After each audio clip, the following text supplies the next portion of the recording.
कई साल से इंतज़ार था। आखिर इस साल भारतीय ज्ञानपीठ का पुरस्कार हिंदी के सबसे बड़े हस्ताक्षर विनोद कुमार शुक्ल को मिला। विनोद कुमार शुक्ल ने नॉवल लिखे हैं, कविताएं लिखी हैं। उनके लेखन में कोई सनसनी नहीं है, रहस्य नहीं है, क्रांति नहीं है, उद्बोध नहीं है। साधारण जीवन की तस्वीर बनाती हुई उनकी कविता आपको अपने भीतर झांकने के लिए, चुपचाप से देखने के लिए आमंत्रित करती है। उनकी बहुत प्रसिद्ध कविता है, हताशा से एक व्यक्ति बैठ गया था। हताशा से एक व्यक्ति बैठ गया था।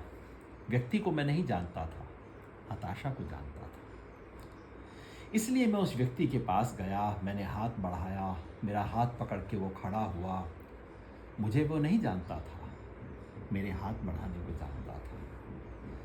हम दोनों साथ चले, दोनों एक दूसरे को नहीं जानते थे, साथ चलने को जानते थे। मेरी एक प्रिय कविता है, उसका जिक्र कम होता है, मुझे बहुत अच्छी लगती है, कुएं की आत्महत्या के बारे में। सूखा कुआं तो मृत है, बहुत मरा हुआ कि आत्महत्या करता है।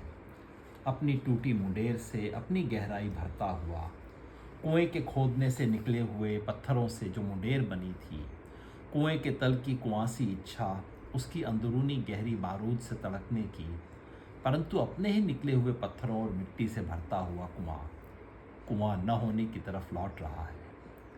अब यह पलायन था कुएं का, गांव पहले उजाड़ हो चुका था। विनोद कुमार शुक्ल के बारे में लिखते हुए अशोक वाजपेयी, जो हिंदी के बहुत अच्छे कवि भी हैं, लेखक भी हैं, आलोचक भी हैं, वो कहते हैं, विनोद जी एक अदम्य अर्थ में हमारे इस बड़बोले, बेहद बड़बोले, बेसुरी नायकों से आक्रांत समय में अनायकता के गाथाकार और गायक है। अनायकता, नॉन हीरो, एंटी हीरो।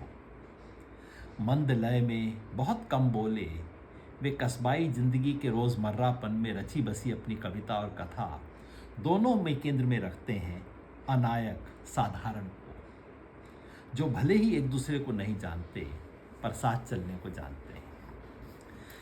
एक और कविता विनोद जी की, वो कविता है सुबह है, नाम है। कविता है एक सब्जी बेचने वाली महिला के बारे में। आप देखिए, सुबह है, जीवन पर्यंत की सुबह है।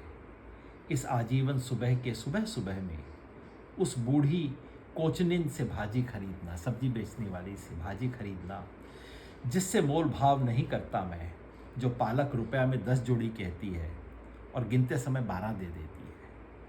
मैं 2 जोड़ी लेने से इनकार करता हूँ कि दाई ज़्यादा है, तो गुस्सा हो के नहीं बेचना है कह के सब पालक वापस करने को कहती है। हार कर ठगा हुआ 10 के बदले 12 जोड़ी ले लेता हूँ। 2 दिन के 2 सुबह उपराहा पाता हूँ, एक्स्ट्रा, एडिशनल, उपराहा छत्तीसगढ़ी का शब्द है। इसी उम्र में 2 उम्र जीवन पाता हूँ। ये छोटी सी घटना पे क्या शानदार कविता है। एक बहुत प्रसिद्ध कविता उनकी है, वह आदमी नया गरम कोट पहनकर चला गया विचार की तरह। रबड़ की चप्पल पहन के मैं पिछड़ गया। जाड़े में उतरे हुए कपड़े का सुबह 6 बजे का वक्त, सुबह 6 बजे का वक्त, सुबह 6 बजे की तरह पेड़ के नीचे आदमी था। कोहरे में आदमी के धब्बे के अंदर वह आदमी था। पेड़ का धब्बा बिल्कुल पेड़ की तरह था। दाहिने रद्दी नस्ल के घोड़े का धब्बा रद्दी नस्ल के घोड़े की तरह था। घोड़ा भूखा था तो उसके लिए कोहरा हवा में घास की तरह उगा था। और कई मकान, कई पेड़, कई सड़कें इत्यादि कोई घोड़ा नहीं था।